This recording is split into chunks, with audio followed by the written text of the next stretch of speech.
ODDTV. From the earliest known depictions of the Earth, it's always been flat and enclosed by a dome. The Egyptians, Norse, Hindus, Mayans, Incas, Navajos, Hebrews, etc. all knew that the Earth is flat and covered by the firmament, which is basically an impenetrable barrier encapsulating the flat plane. The flat Earth model dominated for thousands of years. It wasn't until 1543 that Nicholas Copernicus proposed the heliocentric model of the universe. But even with that, flat earthers and the flat Earth model still went strong all the way up into the 1900s. We see proof of that with books like Zetetic Cosmogony by Thomas Winship, published in 1899, Terra Firma, The Earth Not a Planet, Proved from Scripture, Reason, and Fact by David Wardlaw Scott, published in 1901, or even Kings Dethroned by Gerard Hickson, published in 1922, where the author details all of the problems with heliocentrism and the mistakes made by people like Copernicus, Einstein, Newton, Kepler, etc. So we see from the beginning of time all the way until the 1900s, the flattened stationary Earth was going strong. In all honesty, flat Earth has never died. But for the sake of this video, we'll say up into the early and mid-1900s. In a magazine from August 1931 called Popular Science, explorer Auguste Piccard went on record stating, "It seemed a flat disk with an upturned edge after ascending 10 miles high on a balloon." 10 miles is only a little over 50,000 feet. Today, we have balloons going up to 121,000 plus feet, which is almost 23 miles, and the Earth still shows nothing but flatness. Not to mention, the horizon remains at eye level at that height, something that would not be possible if the Earth was a sphere. Mainstream science says that curvature becomes visible at 35,000 feet. It simply is not so. Now let's run through another timeline, the timeline of trying to hide the flat Earth. Now we're gonna exclude Copernicus here. We know that heliocentrism, spinning ball Earth, has been pushed since the 1500s, but it wasn't until the 1900s that moves were made to hide the true shape and nature of the Earth. In fact, they started programming us in 1912, before Earth's shape was even proven, supposedly.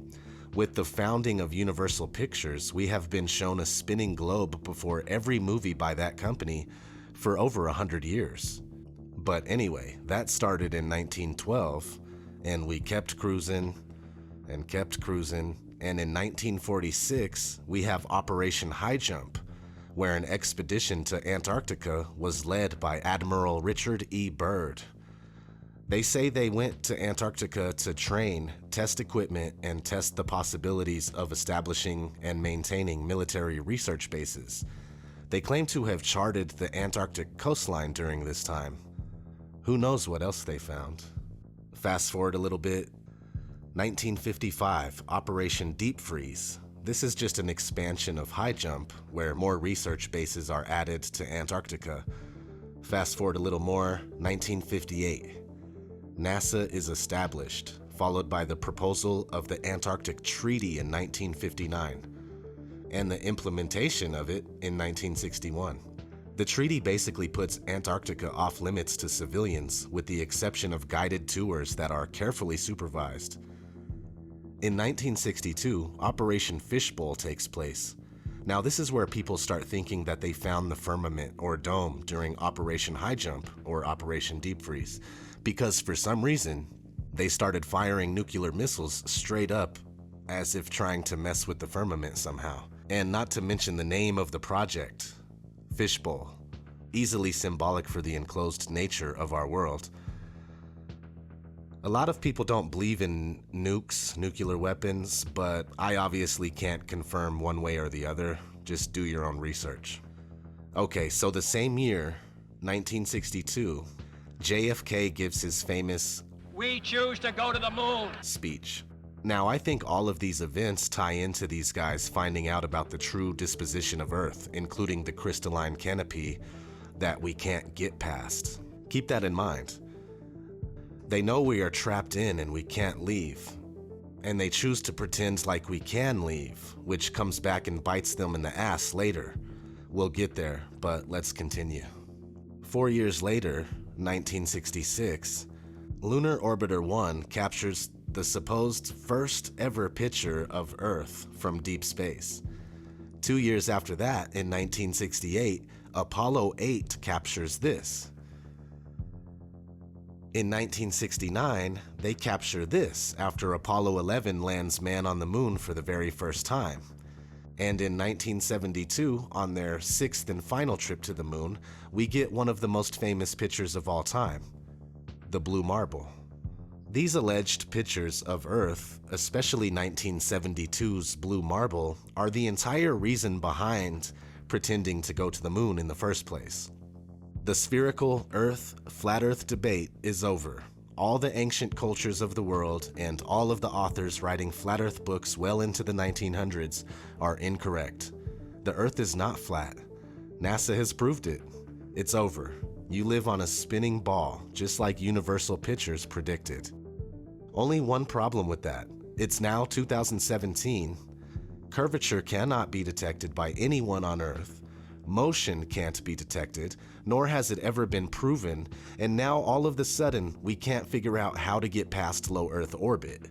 Early in the next decade, a set of crewed flights will test and prove the systems required for exploration beyond low Earth orbit.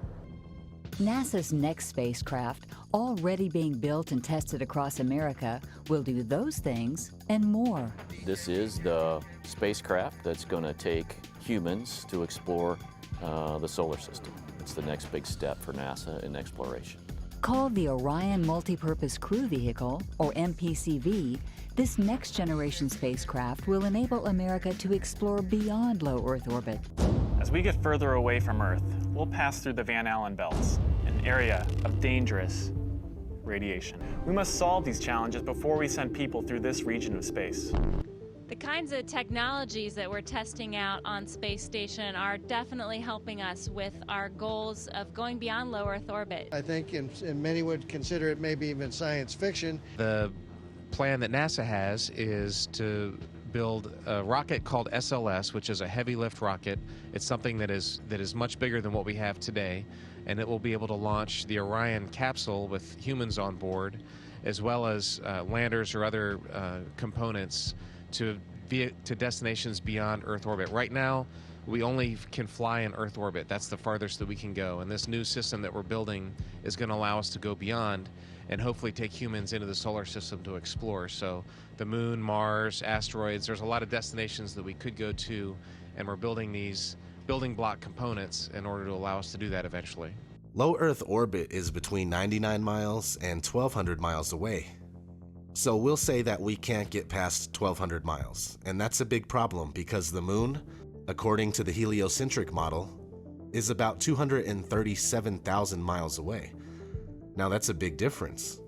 Why was it so easy to go to the moon 6 times between 1969 and 1972, but we can't go even 1% of that distance now in 2017? Yeah, 1%. We can't even go 1% of that distance. Of course, they blame it on the idea of a radiation belt, but the truth is that the Van Allen belt is a cover story for the firmament. We live on a flat plane inside of an enclosed structure. It has always been this way, and it will always be this way. The ridiculous notion of us living on a spinning ball darting through infinite space is very new on the complete timeline of mankind. And at the rate things are going, it won't be around much longer. The deception of heliocentrism will have been a very short-lived attempt at removing man from his and her divine nature.